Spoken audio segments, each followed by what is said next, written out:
Okay. So இப்போ எங்களுக்கு தெரியும் என்ன ஒரு ஒரு என்னது ஒரு மேத்தமெட்டிக்கல் ஆப்ரேட்டர்ஸ்ல எப்படி இந்த பிரசிடென்ட்ஸ் வந்து என்ன மாதிரி இருக்கும், என்னென்ன ஆப்ரேட்டர்ஸ் இருக்கு, அதுல முன்னுரிமை எப்படின்றது எங்களுக்கு தெரியும். ரைட்டா? அதெல்லாம் பார்த்தாச்சு. ரைட். இனி நாங்க பார்ப்போம் இந்த ஒரு ஃபார்முலாவை யூஸ் பண்ணி ஒரு செல் அட்ரஸ்ல எப்படி இந்த ஆப்ரேட்டர்ஸை செய்யறதுன்னு பார்ப்போம். இதுல ஒரு முக்கியமான விஷயம் இருக்கு. இந்த ஃபில் ஹேண்டில் எப்படி பாவிக்கிறது எப்படின்றது நான் சொல்லித்தரேன். ரைட்டா? இப்ப பார்ப்போம். எக்ஸல் எடுக்க பண்றேன்.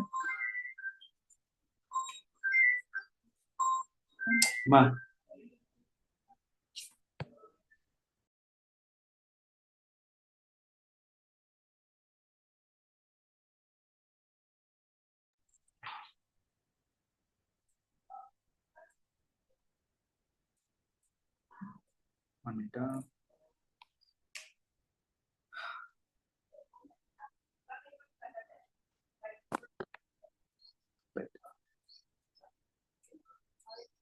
இப்ப பாருங்க.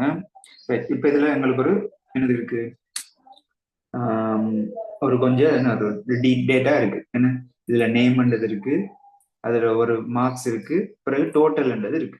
சரி, இதுல பேர் போட்டிருக்கிறோம், அவைண்ட மார்க்ஸ் போட்டிருக்கு ஒரு பாடத்துக்கும், பிறகு இங்கெல்லாம் டோட்டல்ன்றது தான் நாங்க இப்ப காண போறோம். ரைட்டா? ரைட். இந்த ஃபார்முலாஸ் செய்யறதுக்கு நான் உங்களுக்கு ரெண்டு வழி வந்து காட்டி தந்தேன். என்னது ஒன்று, நீங்க இந்த நம்பர்ஸை டைப் பண்ணியே என்னது நம்பர்ஸை டைப் பண்ணியே என்ன செய்யலாம், கூட்டலை செய்யலாம். சரி, ஃபார் அன் எக்ஸாம்பிள் இப்போ உங்களுக்கு 3 மார்க்ஸ் இருக்கு. சரி, என்னது ஈக்குவல் அடிப்பீங்க. ஃபார்முலா அடிக்க போறீங்கன்னா முதலாவது ஈக்குவல் தான் வரும். சரி, ஈக்குவல் சைன். சாரி, முதலாவது ஈக்குவல் தான் அடிக்கும். ரைட் தானே? ஈக்குவல் சைன் போட்டாச்சு. பிறகு என்னது உள்ள இருக்கிற நம்பர்ஸ். முதலாவது மார்க்ஸ், அதாவது குமாரோட முதலாவது மார்க்ஸ் என்னது 72. ஸோ 72 பிளஸ் ரெண்டாவது இங்கிலீஷுக்கு 80 பிளஸ் ஐடிக்கு 85.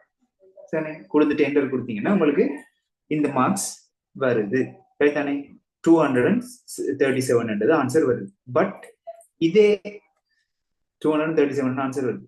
ஸோ அப்ப எக்ஸல்ல என்னதுக்கு எக்ஸல் பாவிக்கிறோம் நாங்க, இந்த கூட்டலை வந்து ஈஸியாக்குறதுக்கு தானே. இப்ப நாங்க இந்த என்னது இப்ப மார்க்ஸ் டைப் பண்ணி கூட்டினோம்டா எங்களுக்கு டைம் போகும் தானே. இப்போ ஒவ்வொரு மார்க்ஸ் இப்ப அடுத்த வட்டி வர 60 எடுக்கணும், 70 கூட்டணும், பிறகு 80 கூட்டணும். மூண்டையும் இப்படி கூட்டி எழுதினா எங்களுக்கு டைம் போகும் தானே. ஸோ எப்படி இந்த எக்ஸல் பாவிக்கிறது என்னது, இந்த வேலையை வந்து இந்த கால்குலேஷன்ஸ் சிம்பிள் ஆகிறதுக்கு தான் எக்ஸலே கொண்டு வந்தோம். ஸோ நாங்க இப்படி மார்க்ஸ் என்டர் பண்ணி கூட்டி கொண்டு வந்தோம்னா டைம் கொஞ்சம் ஆகும், டைம் கூட போகும். ஸோ அதுக்கு தான் இந்த ஃபார்முலாஸ் பாவிக்கிறது. ஸோ நாங்கள் ரெண்டாவது மெத்தட்ல செய்யறோம். என்னது ஈக்குவல் அடிப்பீங்க.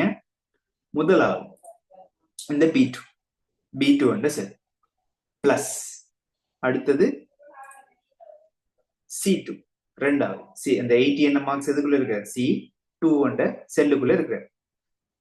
பிளஸ் மூன்றாவது என்னது D2. நீங்க என்னது D2 டைப் பண்ணாலும் சரி, என்னது இப்ப நீங்க D2 என்றது டைப் பண்ணாலும் சரி, இல்ல நீங்க இதுல கிளிக் பண்ணாலும் சரி மவுஸால, ரெண்டையுமே ஒரே வேலையை தான் செய்யப்படும். கொடுத்ததுக்கு பிறகு நீங்க என்டர் கொடுக்கணும். சரியா? என்டர் கொடுத்ததுக்கு பிறகு பாருங்க அதே ஆன்சர் வந்துட்டு. பட் எங்களோட ஃபார்முலா பார் செக் பண்ணுங்க, அதுல ஆன்சர் என்ன காட்டுது, சாரி அந்த ஃபார்முலா பார்ல என்ன காட்டுது, equal B2 plus C2 plus D2 என்றது காட்டுது. சரியா? ரைட். இனி நாங்க என்ன செய்யலாம், இதே ஒவ்வொன்றுக்கும் டைப் பண்ணி கொண்டு போகலாம். என்னது ஈக்குவல் அடிச்சு இவர் பிளஸ் இவர் பிளஸ் இவர், நீங்க ஒரு கிளிக் பண்ணீங்கன்னா அது ஆட்டோமேட்டிக்கா அங்க வந்துடும். சரி, இப்ப நீங்க செல்ல கிளிக் பண்ண சரியா, செல்ல கிளிக் பண்ண அவர் ஆட்டோமேட்டிக்கா அங்க வந்துடும். சரிதானே? ரைட். அப்ப எனி என்டரை கொடுத்தீங்கன்னா இப்ப அவரை கூட்டி இதுக்குள்ள வந்தாச்சு. சரிதானே? பட் இதை விட சிம்பிளா செய்யணும்னா என்ன செய்யலாம், நாங்க இவரை இந்த ஃபில் ஹேண்டில் ஒன்று சொன்னாங்க, இந்த இதுல இருக்கிறார் இவர் ஃபில் ஹேண்டில். இவர் என்ன செய்வார்டா, என்னது fill handle is use to copy formulas and functions to multiple sets. தானே? அப்ப இதுல ஒரு ஃபார்முலா இருக்கு தானே, என்னது எங்களுக்கு equal B2 plus C2 plus D2 என்ற ஃபார்முலா இருக்கிற. ஸோ இந்த ஃபார்முலாவை மல்டிபிள் செல்ஸுக்கு நாங்க காப்பி பண்றதுக்கு தான் இந்த fill handle. So fill handle நாங்க எப்படி அக்சஸ் பண்ணலாம்டா, இந்த செல்லை செலக்ட் பண்ணிட்டீங்க தானே, இதுல ஃபார்முலா டைப் பண்ணி இருக்கு. சரி, அந்த ஃபார்முலாவை நீங்க ஃபார்முலா பார்ல பார்க்கலாம். ஸோ உங்களுக்கு sorry, இந்த இந்த ஃபார்முலா டைப் பண்ணி இருக்கு. சரி, டைப் பண்ணி இருக்கிற ஃபார்முலாவை இங்க இந்த மிச்ச 3 செல்லுக்கும் காப்பி பண்ண போறீங்கன்னா என்ன செய்யணும், இந்த ஃபில் ஹேண்டில்ன்றத இந்த உங்களோட ரைட் சைட் பாட்டம் கார்னர்ல நீங்க உங்களோட மவுஸை கொண்டு போனீங்கன்னா ஒரு பிளஸ் ஐகான் ஒன்று மாறும் பிளாக் கலர்ல.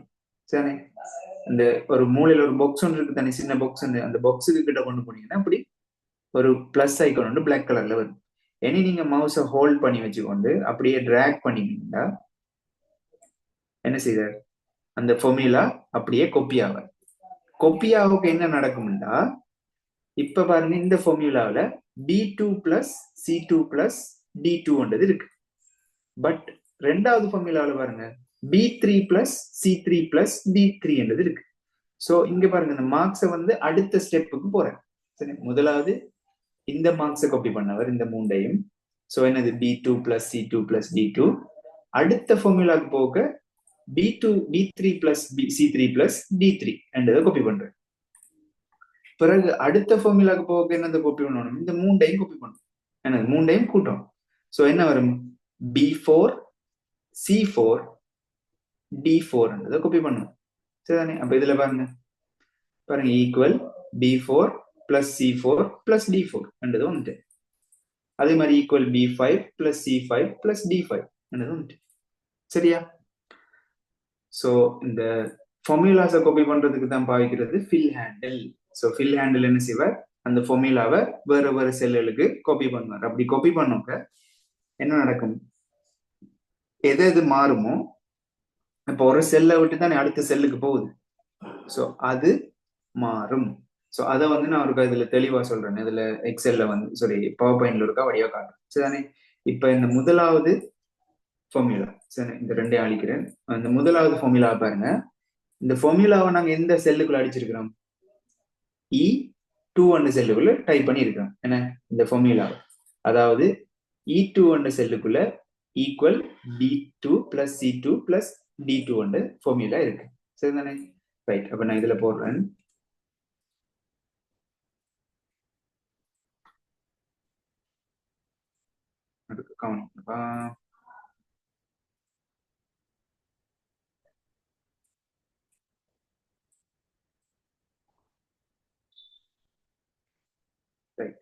அப்ப பாருங்க E2 செல்லுக்குள்ள எங்களுக்கு ஃபார்முலா என்ன இருக்கு, equal B2 plus C2 plus D2 இருக்கு. ஸோ உங்களுக்கு எந்த செல்லுக்குள்ள இருக்கு, E2. சரி,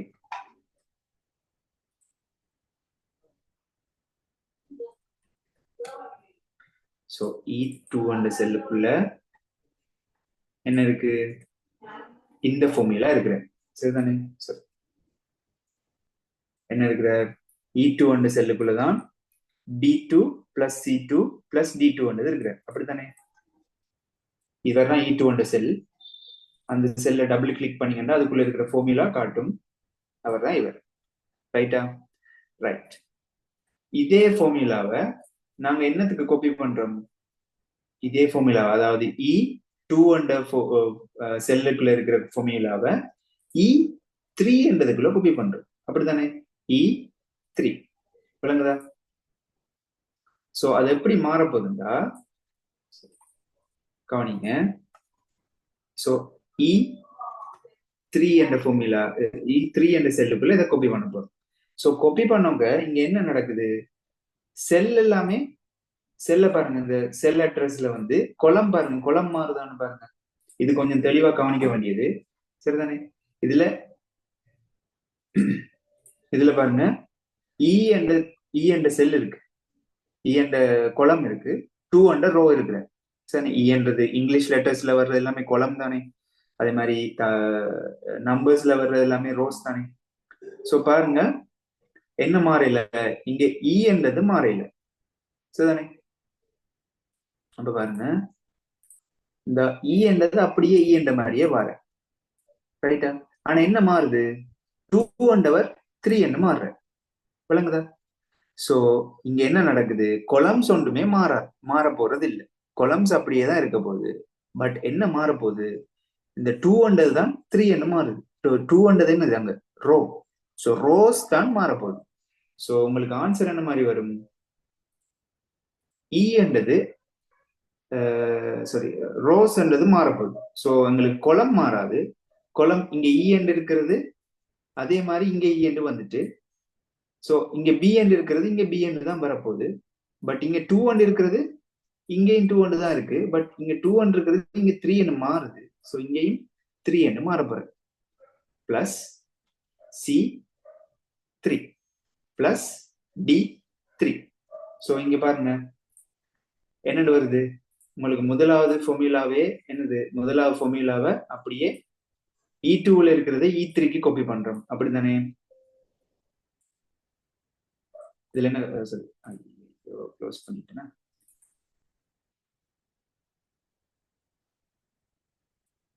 இதுல பாருங்க இந்த E இந்த E2ல இருக்கிறத தானே E2ல இருக்கிற ஃபார்முலாவை நான் என்ன செய்யலாம்? E2 இருக்கிறதுல நாங்க E3க்கு காப்பி பண்றோம். அப்படித்தானே? E3க்கு காப்பி பண்றோம். சோ காப்பி பண்ணோக்க என்ன மாற போகுது? இங்க E2ல இருந்து E3க்கு போறோம். சரியா? அதைத்தான் நான் இங்க போட்டிருக்கேன். சரியா? E2ல இருந்தத E3க்கு போறோம். ரைட்டா? ரைட். அப்ப பாருங்க E2ல இருந்து E3க்கு போறோம். சோ இங்க E2ல இருந்து E3க்கு போக E என்ற கொலம் மாறவே இல்லை. E என்றது அப்படியே இங்க E என்று தான் வருது. ஆனா என்ன மாறுது? ரோ என்றவர் மாறுற. நீங்க 2ல இருந்து 3க்கு போற. சோ அதே போலதான் நீங்க B என்றவர் B என்றே வருவார், C என்றவர் C என்றே வருவார், D என்றவர் D என்றே வருவார். பட் இங்க 2 என்றவர் இங்க 3 என்று மாறினதால எல்லாருமே 2 என்றவை எல்லாருமே என்னன்னு மாறிடும்? 3 என்று மாறிடும். அதாவது அடுத்த ஸ்டெப். இப்ப 2ல இருந்து 3க்கு போக ஒன்று கூடுது. சோ இங்கேயும் 2ல இருந்து ஒன்று கூடி 3ஆ வரப்போற. அதே மாதிரி இங்கேயும் 3ஆ வரப்போற. அதே மாதிரி இங்கேயும் 3ஆ வரப்போற. சோ இதுதான் அங்க நடக்க போகுது. சரிதானே? சப்போஸ் சரியா? சப்போஸ் இவரை வந்து நாங்க இந்த செல் இந்த இந்த E2ல இருக்கிற ஃபார்முலாவை நாங்க என்னத்துல E5ல காப்பி பண்றோம் வைங்களேன். சோ அவர் என்னன்னு வருவார்? E2ல இருக்கிற ஃபார்முலாவை முதல்ல E3க்கு காப்பி பண்ணாங்க. சோ அங்க என்ன நடந்தது? கொலம்ஸ் ஒன்றுமே மாறையில, ரோ மட்டுமே மாறினது. அதாவது 2 என்றவர் 3 என்று மாறினது. அதே போல அதுல இருக்கிற அதே ஃபார்முலாவை E5க்குள்ள காப்பி பண்ணவங்க அவர் என்னன்னு மாறுவார்? இங்க B என்று இருக்கிறவர் எல்லாமே B, C, D என்றவர் எல்லாமே அப்படியே வரப்போயும். சரிதானே? சோ B என்றவர் அப்படியே வரப்போறார். இங்க என்ன மாறுது? E-ல இருந்தவர் E5, E2ல இருந்தவர் E5க்கு போறார்.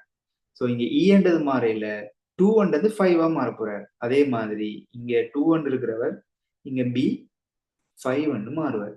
அதே போல C மாற மாட்டார், 5 என்றவர் மாறுவார். பிளஸ் D மாற மாட்டார், 3 என்றவர் மாறுவார். சோ இந்த ஃபார்முலா தான் E5 என்ற செல்லுக்குள்ள இருக்க போகுது. ரைட்டா? ரைட். அப்ப பாருங்க இதே இந்த E5 என்றதை நான் அப்படியே திரும்ப அதுல காட்டுறேன்னா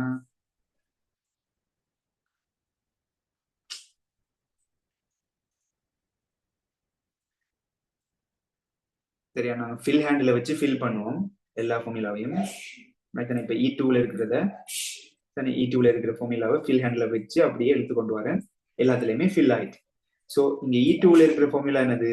B2 plus C2 plus D2. அதான் E2 இருக்கிறதுல E2 செல்லுக்கு இருக்கிற ஃபார்முலா. அதே மாதிரி E5 இதே ஃபார்முலாவை காப்பி பண்ணி ஃபில் ஹேண்டில் வச்சு காப்பி பண்ணி தானே E5க்குள்ள வந்திருக்கு.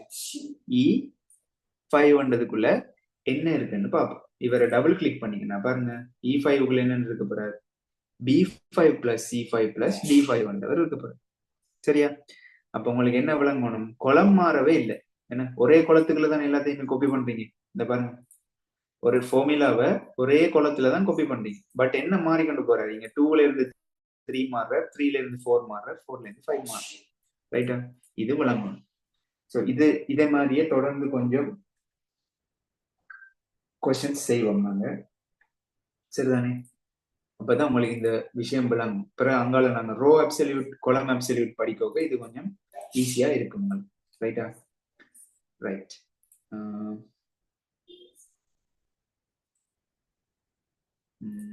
One minute. ரைட். அப்ப இதே கொஸ்டினை இதுல போடுறோம். சரி, இந்த இதுல பாருங்க. Equal b1 plus c1 plus d1 என்றது இது வந்து எதுக்குள்ள இருக்காம்? d10 என்ற செல்லுக்குள்ள இருக்காம். சரி, the formula equal b1 plus c1 plus d1 is in cell d10. d10 என்ற செல்லுக்குள்ள இருக்குதாம். சரியா? இல்ல வேண்டாம். இதுல இன்னொன்னு சொல்ல இருக்கு, சொல்லிட்டு நான் போறேன். சரியா?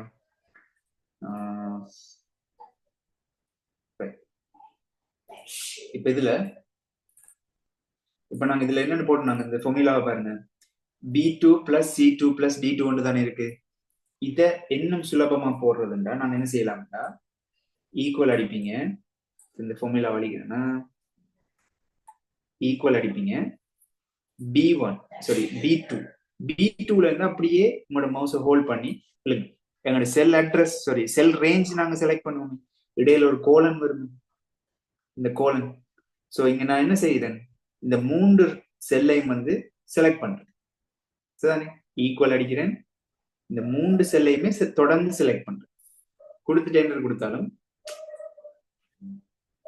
Right right right. இதுலதான் என்னத்தை பாவிக்கணும்னா ஃபங்க்ஷன்ஸை பாவிக்கணும். ரைட்டா? ஃபங்க்ஷன்ஸ் படிக்க நான் இந்த கோலன் இந்த செல் ரேஞ்ச் என்ற விஷயத்தை நான் சொல்றேன். ரைட்டா?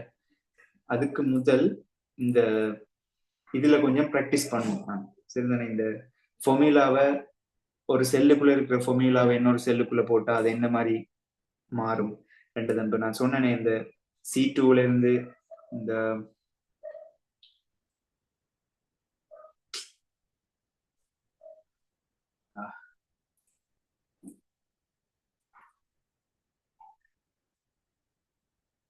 இந்த இதுல சொன்னேனே E2ல இருக்கிறத E3க்கு காப்பி பண்ண அது எப்படி மாறும், E5க்கு காப்பி பண்ண எப்படி மாறும் ரெண்டதை வந்து நீங்க தெரிஞ்சு வச்சுக்கொள்ளணும். இதுல கொஞ்சம் நாங்க ப்ராக்டிஸ் பண்ணுவோம். ப்ராக்டிஸ் பண்ணிட்டு அடுத்த பாட்டுக்கு போவோம், அதாவது ஃபங்க்ஷன்ஸுக்கு நாங்க போவோம்.